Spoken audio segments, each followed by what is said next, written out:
All right, we want to take you through this step by step because it's a huge scandal. Now, it started last month. Remember, President Trump, he sent out a tweet accusing the Obama administration of surveilling him during the election. Now, since then, we've been peeling away all the layers of the president's claim with the help of the investigative reporting from people like Sarah Carter and John Solomon. Now, first, Sarah and John uncovered the existence of an FBI investigation into a server being utilized at Trump Tower. They also discovered that a FISA warrant that allowed federal officials to capture Trump team communications existed prior to the president taking office. Then they revealed that high-ranking officials with direct access to President Obama may have had access to unmasked federal surveillance of Trump transition team members. This is all very important, and they may have briefed the president about this information. Then on March 22nd, House Intel Committee Chairman Devin Nunes, he revealed that he had seen reports that prove that President Trump and members of his transition team were in fact unmasked and that the intel had nothing to do with Russia. Now, last week, we also uncovered video from March 2nd. Dr. Evelyn Farkas, very prominent Obama administration official, served in the administration only till 2015, encouraging her former colleagues and people on the Hill get as much intelligence as they can about the Trump team before they leave office. Watch this. I was urging my former colleagues and frankly speaking, the people on the Hill, it was more actually aimed at telling the Hill people, get as much information as you can, get as much intelligence as you can before President Obama leaves the administration, because I had a fear that somehow that information would disappear with the senior people who left. So it would be hidden away in the bureaucracy, that the Trump folks, if they found out how we knew what we knew about the Trump staff dealing with Russians, that they would try to compromise those sources and methods, meaning we would no longer have access to that intelligence. So I became very worried because not enough was coming out into the open, and I knew that there was more. We have very good intelligence on Russia. So then I had talked to some of my former colleagues, and I knew that they were trying to also help get information to the Hill. If they knew how we knew what we knew. Wow, pretty interesting. Now, Dr. Farkas, she was admitting there what? Surveillance took place of the Trump transition team, that there was unmasking of names, that there was also talk about leaking the information, which, of course, would be a felony. Now, Farkas then walked back those comments the day after we played them right here on this show, but the tape does not lie. But that's not all. Earlier today, Breitbart News, they unearthed a video from October 2016. Here's Dr. Farkas, where she even predicted the impeachment of Trump if he was elected. How would she possibly think this? Watch this. If Donald Trump were elected, I believe he'd be impeached pretty quickly, or somebody else would have to take over government. And I'm not even joking. Oh, what intelligence did she have to back that up? Now, yesterday, we had multiple reports that revealed that Obama's national security advisor, Susan Rice, she was requesting that members of the Trump transition team, their names be unmasked in raw intelligence reports. Now, today, during an interview, she denied those claims. Shocking. Watch this. There were occasions when I would receive a report in which a U.S. person was referred to, name not provided, just U.S. person. And sometimes in that context, in order to understand the importance of the report and assess its significance, it was necessary to find out or request the information as to who that U.S. official was. Within the context of the Trump campaign, the Trump transition, did you seek the names of people involved to unmask the names of people involved in the Trump transition, the Trump campaign, people surrounding the president-elect? Let me be clear. In order to spy on them, in order to expose them? Absolutely not for any political purposes, to spy, expose, anything. All right, so that's today. But wait a second. Just 2 weeks ago, Susan Rice was on PBS, and she said she, quote, knew nothing about any kind of unmasking. So what is it? Watch this.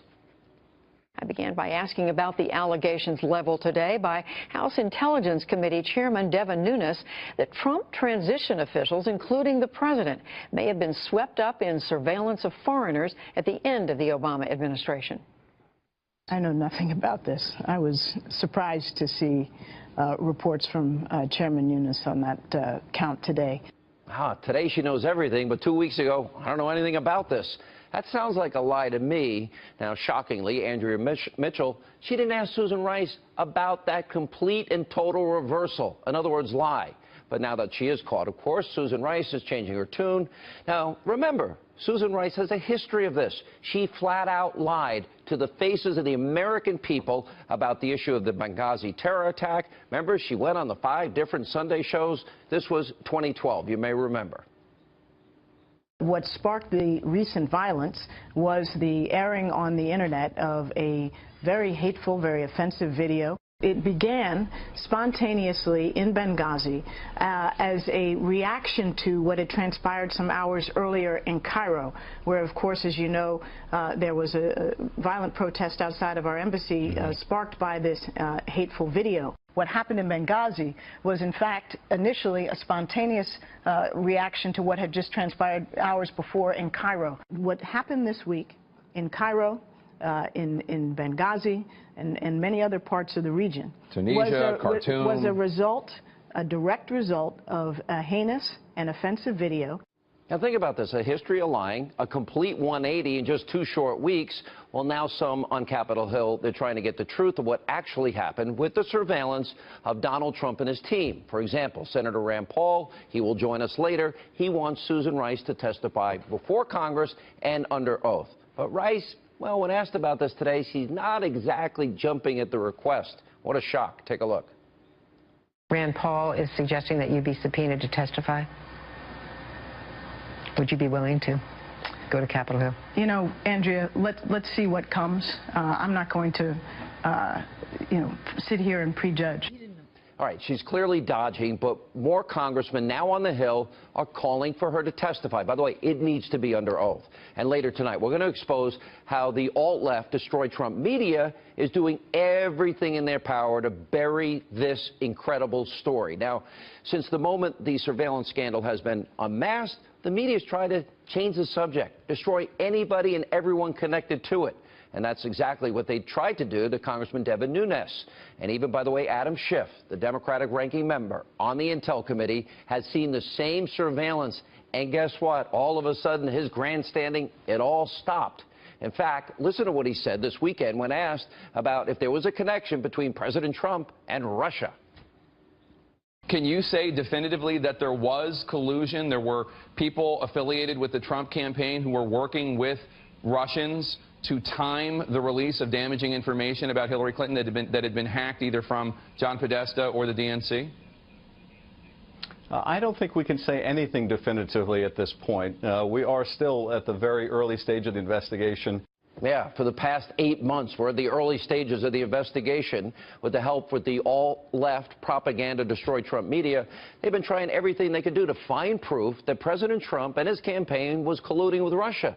Yet there's no evidence after 8 long months. Now, the big question is this. Did President Obama and his administration knowingly surveil on either an incoming president or an opposition party candidate? Americans tonight are demanding answers to those questions, and we here on Hannity will demand it as well until we get them. Joining us from the American Center for Law and Justice, Jay Sekulow, the host of Justice with Judge Jeanine Pirro, and, of course, the host of the brand new show, You Are the Jury, on Fox, Judge Jeanine Pirro. All right, so I try to lay the history out here. Give me any scenario under which Susan Rice, National Security Advisor, would specifically request raw intelligence unmasking. Let's say the intelligence was legitimate against Russia, China, Iran, doesn't matter. Okay, but Americans incidentally are caught up in a call. There's no warrant to listen to them. Right. It's supposed to be minimized. Right. And their names never supposed to be revealed. Right.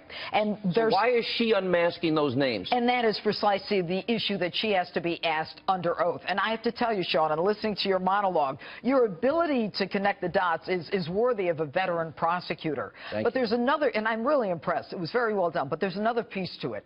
Whenever any witness takes a stand, and that witness has a history of being a liar, like her, as Susan Rice has been with respect to Benghazi, with respect to Bo Berg, Bergdahl serving with honor and distinction, then a jury is entitled to take anything that she says with, with less than a grain of salt. Look at the contradiction from 2 weeks ago. From 2 weeks ago as well. And so any judge would say to a jury, in coming to the truth, this is not a person that you can really rely on. So the question that we have to ask is, who put her up to it? Why did she do it? Did Obama know about it? Who did she share it with? Who did she share it with? Is she the one who gave it to the Washington Post?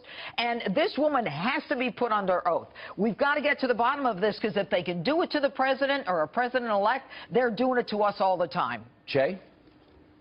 Well, look, I think there's a couple of things here. Number one, I mean, Susan Rice is like the liar in chief here. She would pass a lie detector test. She sold so many stories, she can't tell one from another. But here's the most significant aspect of this. What she said to Andrea Mitchell was not a denial of the unmasking, you noticed. She did not deny the unmasking. She actually acknowledged it. Exactly. So that's number one. She admits the unmasking of Michael Flynn. She, talked about it on a lot of occasions. Go ahead. Yeah.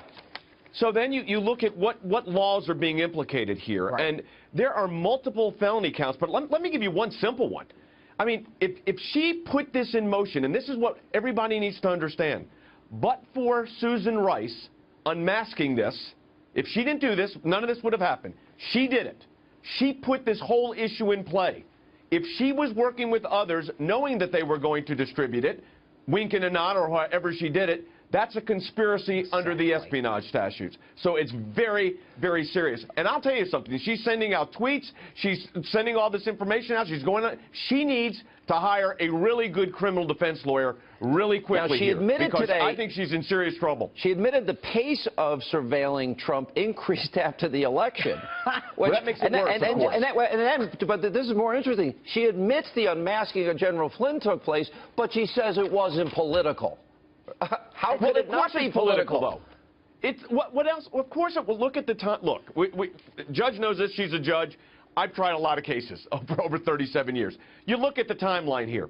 As the intelligence increase against the president and his associates, what starts to happen? It becomes more frequent. So this wasn't an incidental accident. Oh, my goodness, I want to know who USA 1 is, U.S. person 1, and it's President Trump or President-elect Trump at that point or one of his associates. But then she wants more. And then as it gets closer, it's more. So here's the political question.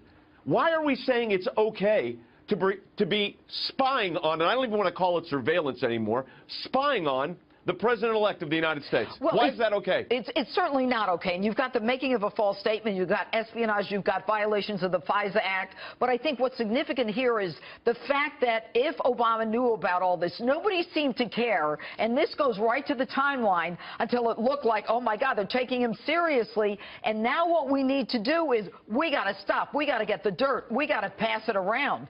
And that's when they started really going after Trump. The bottom line here is under the guise of national security, if they're unmasking only the conversations with Trump or Trump transition team members or then candidate Trump's team, that was specifically designed for political purposes, having nothing to do with national security. Without a doubt. And that's what Dr. Farkas was doing too, Sean. If you listen to, and you've done a great job of laying this out.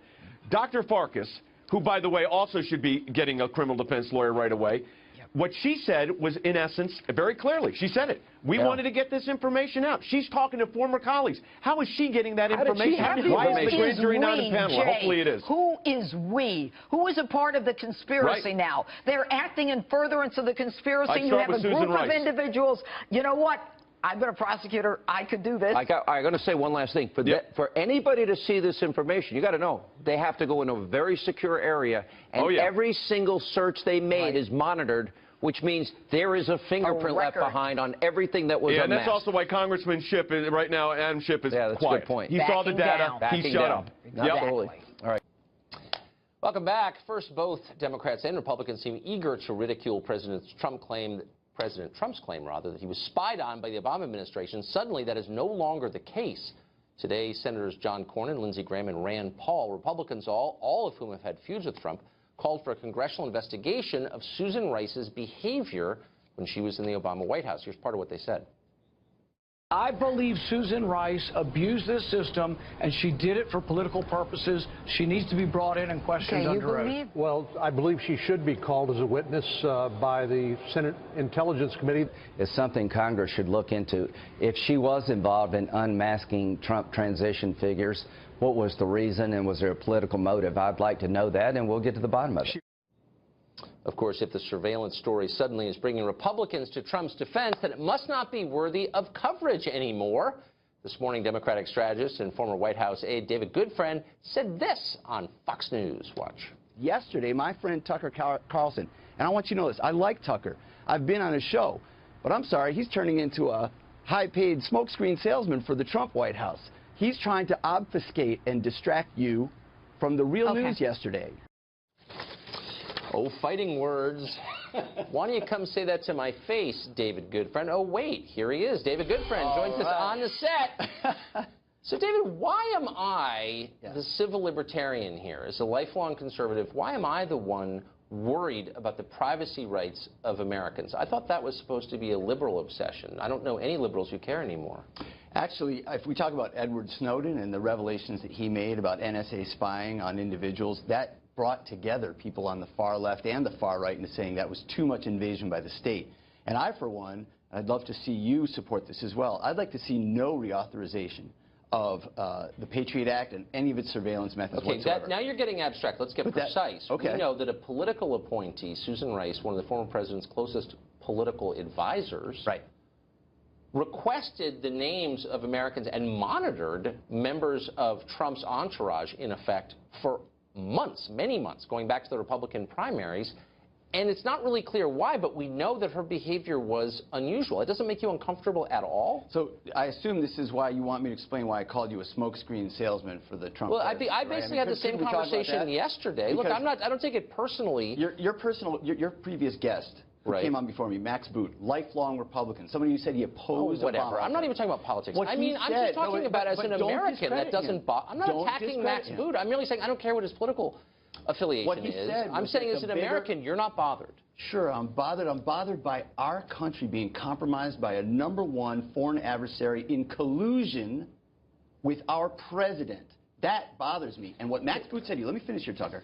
The reason I took a hit at you this morning on Fox News and said you're putting up a smokescreen is because yesterday, or rather April 2nd, right when the Washington Post was going to come out with its story about the meeting between Trump people and Russians, that was when we decided to hear all about Susan Rice and the character assassination started. You seem to think that if you can distract your audience, and you've got an intelligent audience, you can distract them with talking about Susan Rice. I want to talk about Russia. I want to talk about the compromise of our system. I'm not a political consultant. Aren't you upset by that? Slow down. I'm not a political consultant. I don't take orders from the White House. I haven't received a single piece of information from the White House. I get my information from people at lunch and the Washington Post. And this story came out. I'm sure it was leaked by people with political interest in leaking it. It doesn't change the facts of the story. And the facts of the story remain exactly what they were.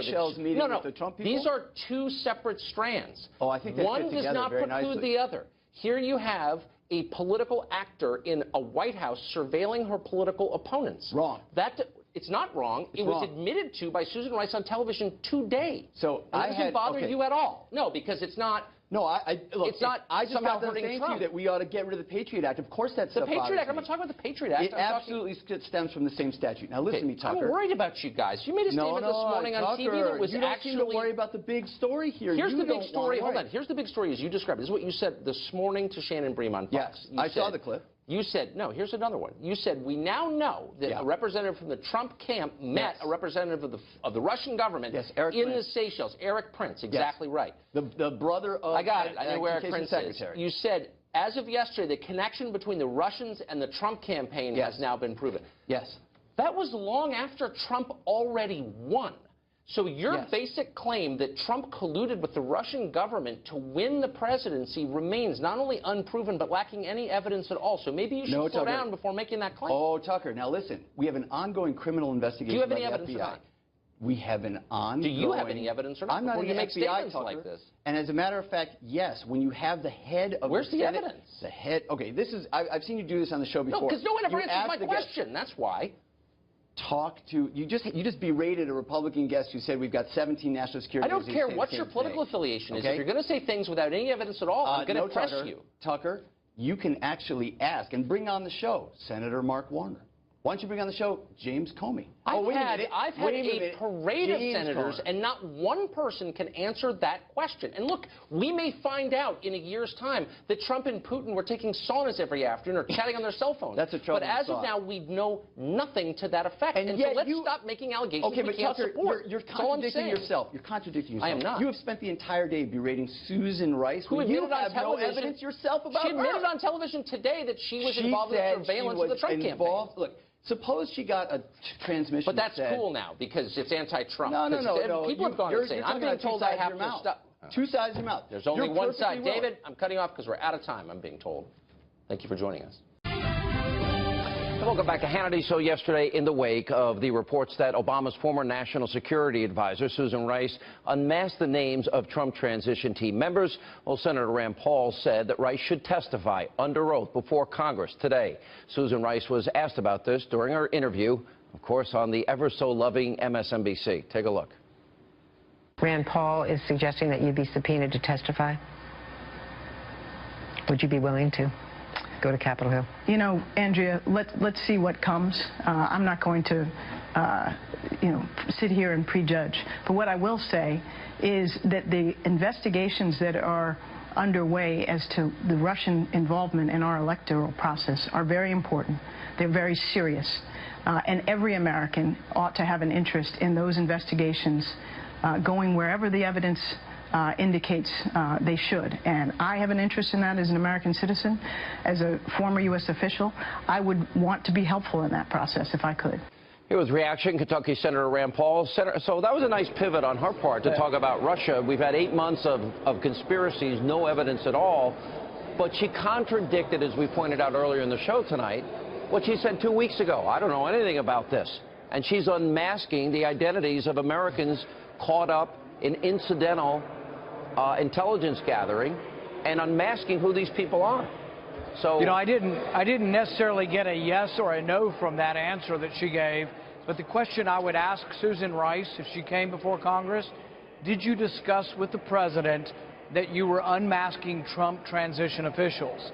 In what world would it ever have been appropriate for White House staff, White House political staff, to be unmasking conversations, highly classified and private conversations with Trump, General Flynn, and others? I see no world in which that would be appropriate. She needs to be made to answer for this. This is not a benign thing because it gives a black eye to the entire intelligence community if they're gathering up all these private conversations and that they're going to be released to the media. This is a big crime, and we need to get to the bottom of it. Well, I agree with you, and more I'm getting convinced, based on the evidence that's coming out, that they used the ruse of, oh, this is legitimate intelligence gathering, but it seems that the real intelligence gathering was spying on Trump and spying on then-candidate Trump and then spying on Trump, the president-elect Trump. So, and it went on for a long time. And there really is no excuse. There was a great article in National Review by Andrew McCarthy where he talks about who are the investigative arms. If someone were investigating a Russia tie, would it be the White House doing the investigation? Would it be Susan Rice's job? No, it would be the FBI, the NSA, or the CIA. But it would in no world be Susan Rice's job. So I think it's pretty important that we understand that millions of Americans are caught up in this web of intelligence collection. Millions of Americans' phone calls are caught up, and we can't allow them to look at Americans' phone calls without a warrant just because they disagree with us politically. Yeah. This is very, very dangerous to our republic. I really agree, because the issue of privacy, then America becomes a police state. Let's be honest here. If private confidential information is being revealed and unmasked and then leaked, then there is no such thing as privacy. And I've been asking for reforms to this for a long time, because these are the backdoor searches that many of us are concerned about, and I think there need to be reforms. For example, if they are listening to a conversation with another branch of government, the legislative branch, they need to hang up. They need to not be eavesdropping. It's not that they shouldn't just unmask our conversation. They should not have the president or the executive branch should not be allowed to eavesdrop on the legislative branch's private phone calls. All right, so you met with the president, you played golf with him this weekend, and from my secret sources, you guys actually had a meeting of the minds on a lot of issues involving health care, and by all accounts, it seems like those negotiations are continuing in the House, and then obviously you've moved to the Senate. How do you feel about the chances of getting to the repeal-replace position that you want to be in?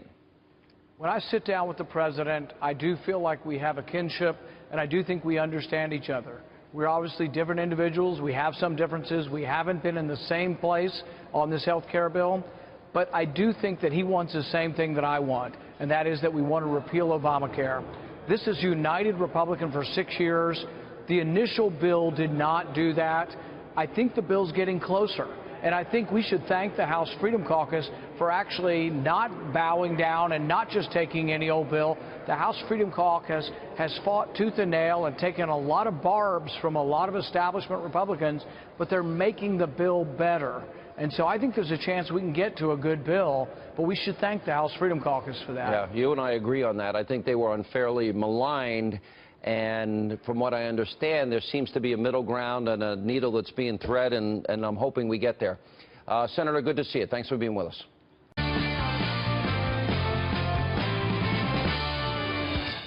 Well, the Susan Rice revelations are big news, affecting not just the Trump administration, but also our basic beliefs about how far the federal government is willing to go for the sake of a political agenda. It looks like they went pretty far this time. But you wouldn't know any of that from the American media, which seems eager to pretend this story does not exist at all. There is no evidence that backs up the president's original claim. And on this program tonight, we will not insult your intelligence by pretending otherwise, nor will we aid and abet the people who are trying to misinform you, the American people, by creating a diversion. However, Rice did not spread the information, according to this former official who insisted that there was nothing improper or political involved. Now, there's nothing illegal or improper or even unexpected about a national security advisor unmasking those names. This appears to be a story largely ginned up, partly as a distraction from this larger investigation. So they call Susan Rice's college roommate. She gives her a pass, so everything's fine. Mark Steyn is an author, commentator, frequently a fill-in host for Rush Limbaugh. You've heard him there, and he joins us tonight. Mark, are you satisfied this is merely a distraction from the fervid swamps of right-wing media? Yeah, the media is basically annoyed because this is a distraction from their distraction about the collusion between Russia and Trump. I mean, the most interesting thing to me about all this is that Susan Rice has apparently, as a practical matter, been surveilling Trump associates for a year, which basically means since New Hampshire and Iowa, which seems to me a very odd thing for a national security advisor to be doing. And you can bet that if in that time they had found any kind of meaningful collusion between Trump and the Russians, it would have been leaked by now. And it hasn't been leaked because it doesn't exist. Have you noticed how the boundary markers have changed? So last night on CNN, Don Lemon, who I don't mean to pick on, I kind of like Don Lemon, but he said this, I'm quoting, "Let's be very clear about this. There is no evidence whatsoever that the Trump team was spied on illegally." Which is kind of a big change. A month ago, it's totally false. They were not spied upon. Now they weren't spied upon legally. No. And that's the distinction. We all know that under the national security state, we can all of us be spied on at all times. And the FISA court is not a very great protection against that. And so in a sense, it depends on normal codes and conventions that would stop this from happening. And you flip it around, Tucker. Imagine if in the last year of the Bush administration, the Bush national security advisor had been surveilling members of Obama's inner circle. Do you think Don Lemon would be quite so sanguine about the fact that that's all hunky-dory and perfectly legal? I certainly wouldn't defend it. I don't think I would defend it, actually. No. What I find so striking is the press has jumped on Trump, in some cases fairly, for not providing evidence to support his claims.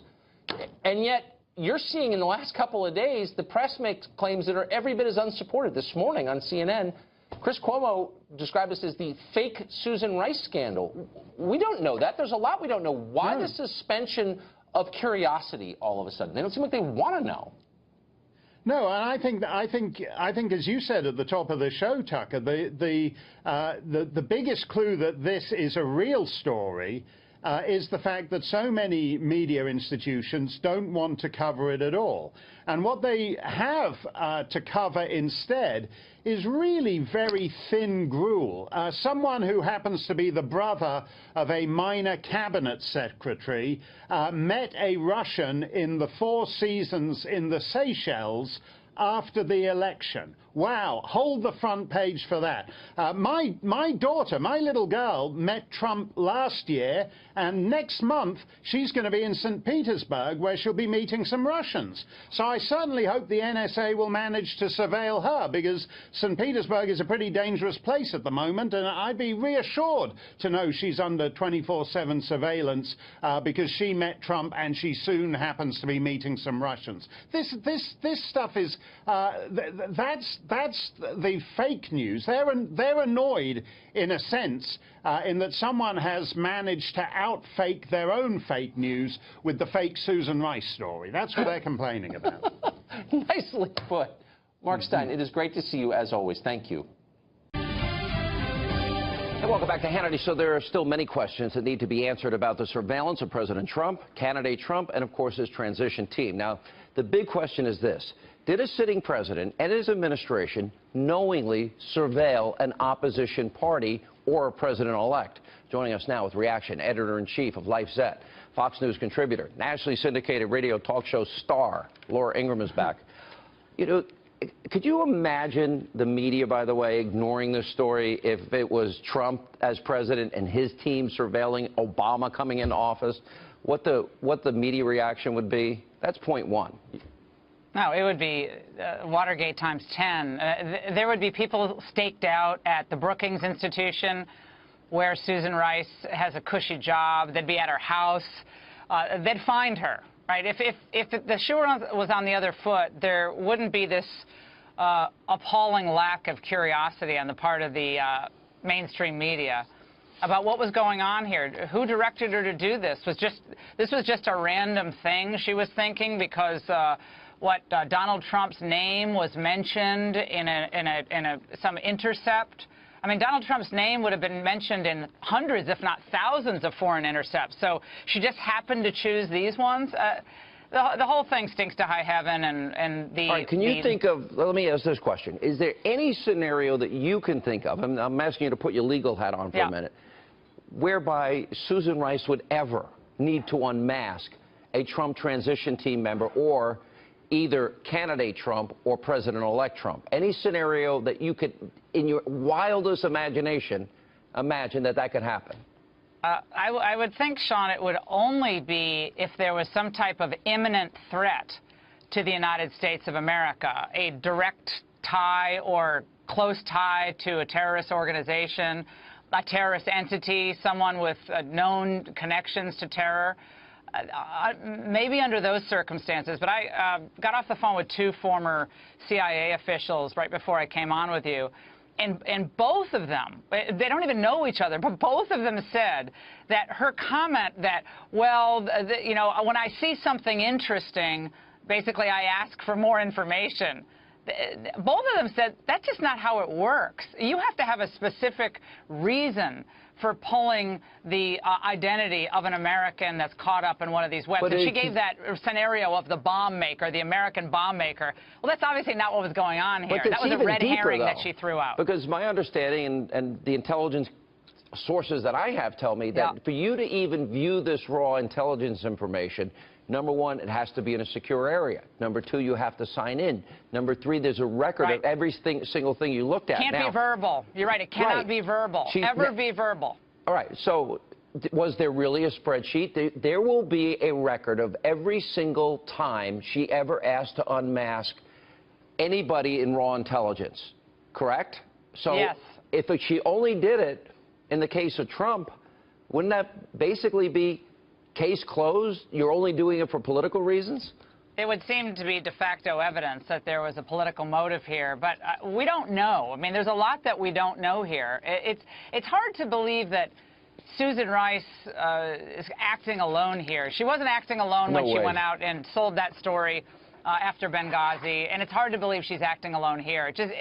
It all smells. I mean, and we know that if the shoe were on the other foot, the Democrats would be screaming for full accountability, immediate testimony on Capitol Hill. Do you get the sense that this is orchestrated sabotage of either a candidate, an opposition party candidate, and a president-elect, and then we'll come on the other side and get more detail? The fact that she initially denied it, and then in her response today to Andrea Mitchell gave a double negative. She said she didn't leak nothing. She leaked nothing to nobody. Well, she went to Harvard. She knows that's a double negative, so that means the affirmative. Right. I'm nitpicking here, but you have to parse the words really carefully.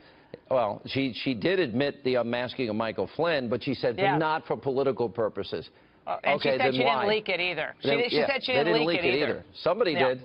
And that's a felony. All right, more with Laura Ingraham. It's been a little more than a month since Tom Perez took the reins of the Democratic National Committee, but the newly elected DNC chair already looks like he's becoming, well, unhinged. Watch this moment of clarity. Now Trump wants his name around everything. The Trump Towers, Trump States, Trump ties. But when it came to health care, he wants Trump care. So what do we call it?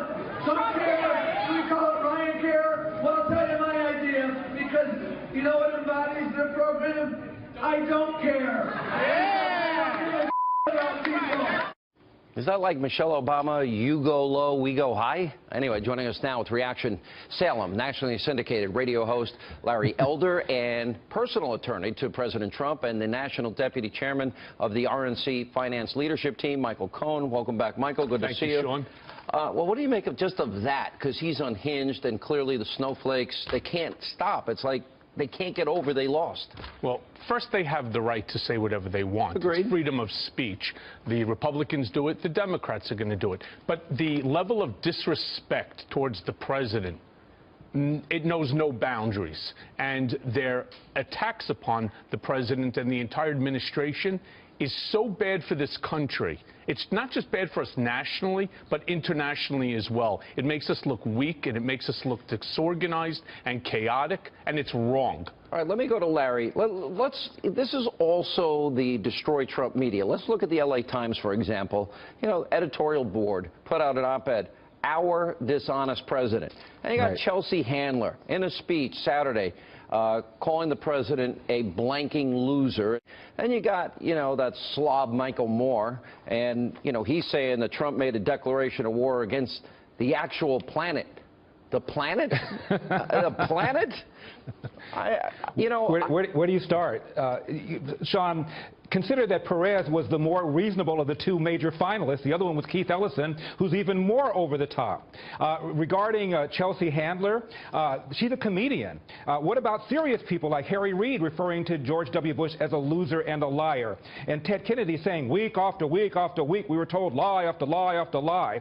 And you have the former AP bureau chief, Ron Fournier, who even said George W. Bush, quote, lied us into the Iraq war, close quote. So you have serious people on the left who are making very serious allegations. We don't need to go to comedians to find Trump derangement syndrome. There's something different in this case, though. You're right about every observation you're making. You're right about what they did to President Bush. We were hard on this program against President Obama. But, Michael, if I use the same incendiary language, somehow I don't think it would become... It would be... You'd be off the show, that's certainly for sure, and possibly have to leave the country. But again, the level of disrespect... I'd hire you as my lawyer. You'd keep me in. Well, I try. Yeah. But the level of disrespect is just outstanding right now by this liberal media. And at the end of the day, Donald Trump is the president. He's the 45th president of the United States of America. They lost the election. Allow him the opportunity to succeed as a president, because if he succeeds, we all succeed as a country. It's almost as if they want to see the country fall, so that in 4 years they can claim, well, look, he didn't do what he said. He didn't finish up with his promises. It's a defeating defeating personality trait. Let me go to Tina Fey. So she's at an ACLU fundraiser, Larry, and I want to play that, and then I'll follow it up with an article by Robert Redford, The Way We Were. But just, there's a certain level of arrogant condescension here towards the people that actually voted for the president. Watch this. A lot of this election was turned by kind of white, college-educated women who now would maybe like to forget about this election and go back to watching HGTV. And I would want to urge them to, like, you can't look away, because it doesn't affect you this minute, but it's going to affect you eventually. White, college-educated women that should go back to watching HGTV. I mean, we're not as smart as her? What's fascinating about that clip, Sean, is that Donald Trump got a smaller percentage of the white vote than Mitt Romney did. He got a larger percentage of the black vote. But Tina Fey said nothing about that. It would have taken quite some cashews for her to blast blacks for voting for Donald Trump. So she went the safe route, white-shamed white voters. Yeah. And look at Robert Redford. He writes an op-ed for the Washington Post titled, 45 years after Watergate, the truth is again in danger. Maybe he doesn't realize he was acting like Woodward and Bernstein. Who cares what these celebrities, what these movie stars or comedians have to say? Again, it's freedom of speech. Let them say whatever they want. The big problem is that the media, again, and I'm talking about this liberal mainstream media, they're applauding the disrespect, and that they just keep playing it over and over. So then what do you think's going to happen? The next celebrity wants to become relevant. So what does he do? He jumps onto the bandwagon of stupidity. Well, they ratchet it up. I mean, they ratchet it up higher and higher. It's just a bandwagon of stupidity. Yeah. All right, guys, good to see you both. Sean, real quickly, Sean, how ironic is it that Redford was in a movie called Truth, which was a lie about what Dan Rather did, and relying on those bogus documents to get George W. Bush. I tried to watch it, but I fell asleep. All right, thank you both for being with us. Senators have begun their floor debate over President Trump's Supreme Court pick. As you look live, Senator Cory Booker from New Jersey. Democrats have the votes to block Neil Gorsuch. Correspondent Peter Ducey reports the big question now is, will they, as it looks like, force Republicans to go nuclear? Democrats can't stop Republicans from using the nuclear option this week, so instead, Democrats are trying to scare them. There's a reason they call it the nuclear option, and that is that there's fallout. Minority Leader Chuck Schumer suggests that any hope President Trump has of working with congressional Democrats during his time in the White House will evaporate if Senate precedent is changed to confirm a Supreme Court nominee. But before Schumer's party sees its power diminished even further, he is calling for something seldom seen on Capitol Hill these days: compromise. We should now get in a room and come up with a compromise to avoid the nuclear option. Republicans ultimately don't seem too concerned with what Democrats do. The question really of how he is confirmed is up to the Democrats. Majority Leader Mitch McConnell doesn't think his colleagues across the aisle will vote for cloture to end debate on Gorsuch and thus set up a final confirmation. It appears as if cloture will not be invoked, but we'll find out on Thursday. Republicans are also putting pressure on Democrats to stop fighting Gorsuch now, hinting they may want to wait in case President Trump ever has a chance to replace one of the court's liberals with a conservative. Frankly, I think the next one is going to be Armageddon, because the next one could determine how the Supreme Court's going to go for years to come. But changing the way the Senate operates is what really alarms some Republican lawmakers. A fatal blow to the Senate would be changing the filibuster rules regarding legislation. That would end the Senate as we know it. Leader McConnell insists, though, the nuclear option will never be used to pass a bill. It's for judges only. There's not a single senator in the majority who thinks we ought to change the legislative filibuster, not one. Another prominent Republican thinks this week's maneuvers may not just change the Senate, but also the Supreme Court itself. Someday the Democrats are going to be in the majority, and we will lose the unique aspect of the way we should be doing business, and it will result in Supreme Court nominees that are much more radical in either direction.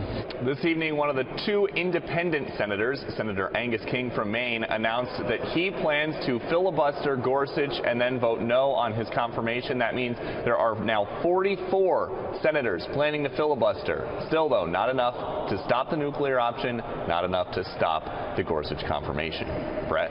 Peter Ducey live on Capitol Hill. Peter, thank you. Meanwhile, over the course of the Senate's history, many lawmakers have attempted filibusters. Some were questionable, like Strom Thurmond objecting to the 1957 Civil Rights Act that ensured all Americans the right to vote. Some filibusters were entertaining, like Huey Long reciting a recipe for fried oysters. And some were simply to make a point, like Senator Rand Paul in 2013. I think it's also safe to say that Barack Obama of 2007 would be right down here with me arguing against this drone strike program if he were in the Senate. So what kind of filibuster would Senator Chuck Schumer be classified as against Supreme Court Justice Neil Gorsuch? Here to weigh in is the editor of the National Review and Fox News contributor Rich Lowry. Rich, where do we file this, what's going to be taking place this week? Dumb. Extremely dumb. Tactically, and it's not even on principle, you're saying? On every level. Wrong target, wrong method, wrong time. They haven't landed any blows on Gorsuch. They're launching a partisan filibuster against the Supreme Court nominee, which has literally never been done before in the Senate, and they're going to lose no matter what. Whereas if they kept their powder dry in the filibuster, maybe you win against a future nominee. Maybe a future nominee isn't as impressive. Maybe the Republicans aren't as united. So Schumer, I believe, is shrewder than this, is being pushed into it by his base. Who's happy about this? The protesters outside his office in Manhattan who said they want to fight Trump on everything? Correct. This is a hashtag resistance filibuster. And all you need to know about the dynamics here, the night that Gorsuch is announced, 3,000 protesters in front of Chuck Schumer's house. And those are the people he's placating. If he was doing the shrewd maneuver and the shrewd tactics, he'd wait to fight on the next one and maybe make a show of a filibuster here but pull back in the end, and it doesn't seem like he's going to do that. Project something. How does this end? Does it end midnight Friday with Mitch McConnell going for the nuclear option? Yes, that's the most likely outcome. Schumer's too far down the road, I think, on this tactic now to pull back. Wouldn't completely shock me if he pulls back, but it's really hard now. So Thursday there'll be a so-called cloture vote to end the filibuster. That vote will fail because enough Democrats will uphold it. Then McConnell will call for the nuclear option.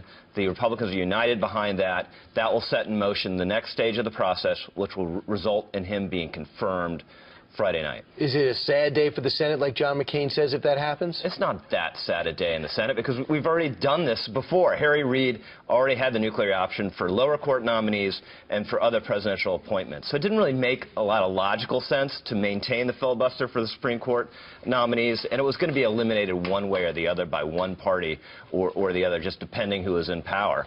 But it's a very good day for the Supreme Court. This nomination was a home run. It's going to be an enduring achievement of Donald Trump's presidency, no matter what else happens. Rich Lowry, pick up the National Review. He's there, Fox News contributor. See him all over the channel. Rich, thanks so much. Thanks much, Brian. The allegation is that somehow Obama administration officials utilized intelligence for political purposes. That's absolutely false. There were occasions when I would receive a report in which a U.S. person was referred to. Name not provided, just U.S. person. And sometimes in that context, in order to understand the importance of the report and assess its significance, it was necessary to find out or request the information as to who that U.S. official was. I leaked nothing to nobody, and never have and never would.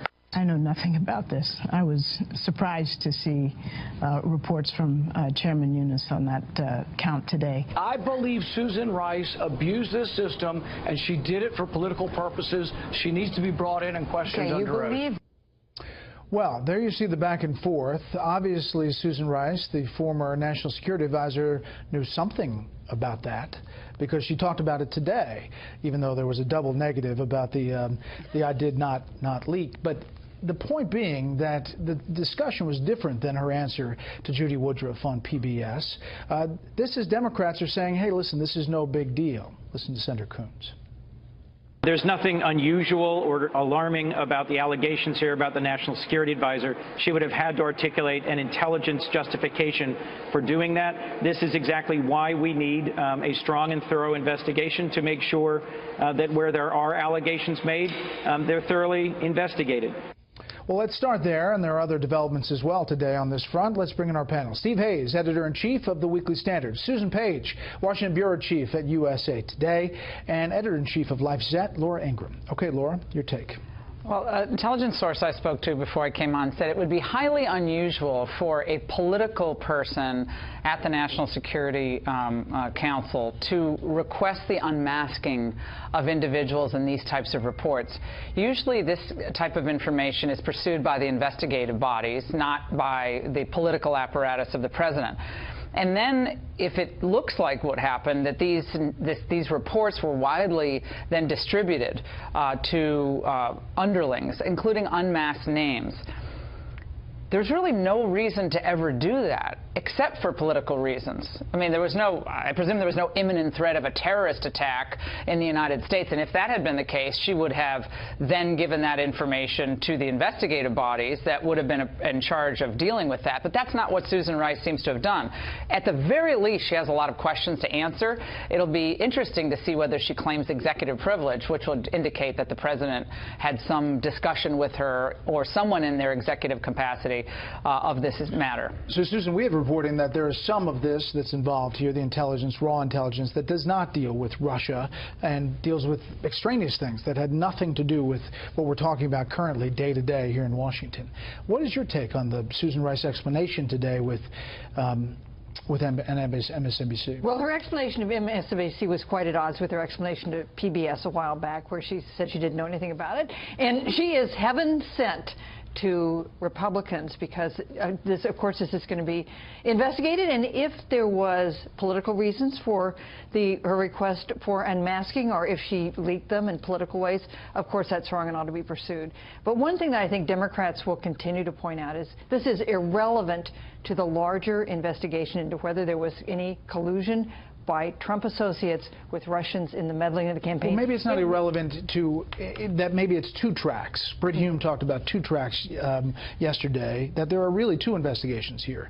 What was unmasked and what was leaked, and the investigation that the FBI is looking at. I think that's right. And you got one investigation Democrats are very eager to pursue, and one investigation Republicans are going to be eager to pursue. And I tell you, both of them are going to be pursued over the coming months.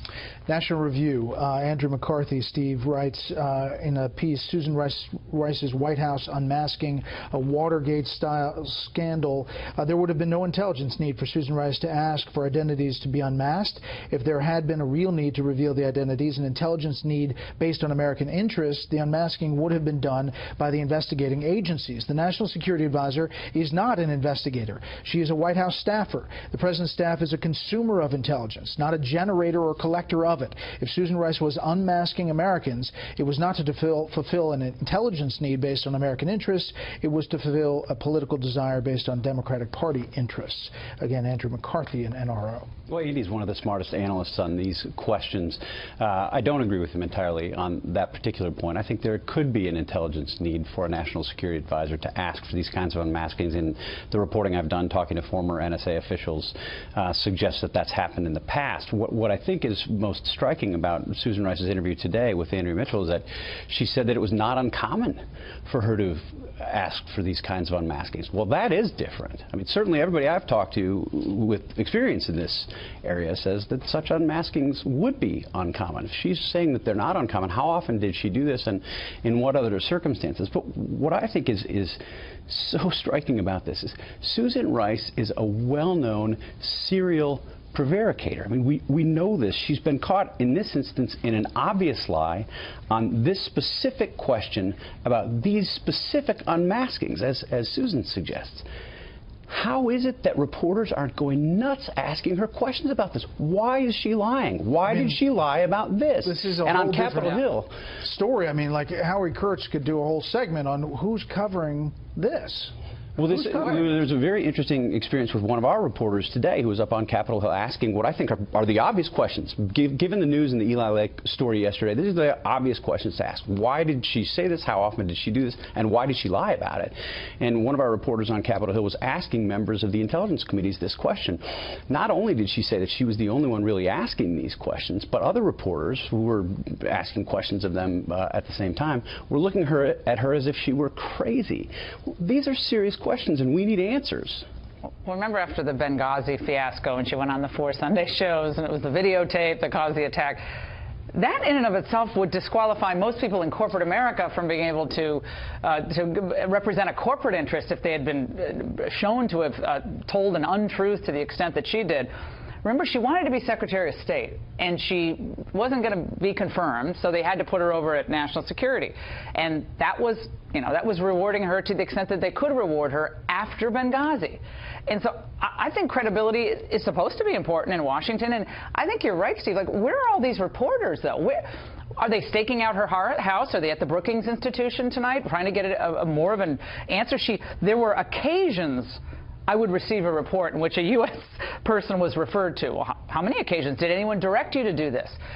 Who? Did the president know about this? Did the vice president know about it? Did Ben Rhodes know about it? Did the White House counsel's office know about it? There are a lot of questions. Did the FBI director know about what was happening and all of this? Bingo, well? But there's a lot of questions that are unanswered here tonight, and it seems like there are a lot of reporters that should be asking these questions. On the flip side, Susan, on the other investigation, the other track, the Washington Post headline, Blackwater founder held secret Seychelles meeting to establish Trump-Putin back channel. This is Eric Prince, the head of Blackwater, who also happens to be the brother of Education Secretary Betsy DeVos, tied to Treasury Secretary Steve Mnuchin, raised a lot of money for the Trump campaign, held this meeting in the Seychelles, and met with Russians. He says in his statement, Eric had no role in the transition team, a complete fabrication, basically that the meeting had something to do with President Trump or the Russians. Why is the so-called under-resourced intelligence community messing around with surveillance of American citizens when they should be hunting terrorists? Some are saying this is another shoe in the Russia investigation. Well, it's true. There's nothing necessarily wrong with Eric Prince meeting with this Russian. Could be something that should create no suspicion at all. It is, however, one of a series of meetings with high-ranking and well-placed Russians and people who had some kind of tie to Donald Trump's campaign that have raised these questions, and that's why we're going to have. You wonder why we aren't asking questions about? Yeah, I do wonder, Susan.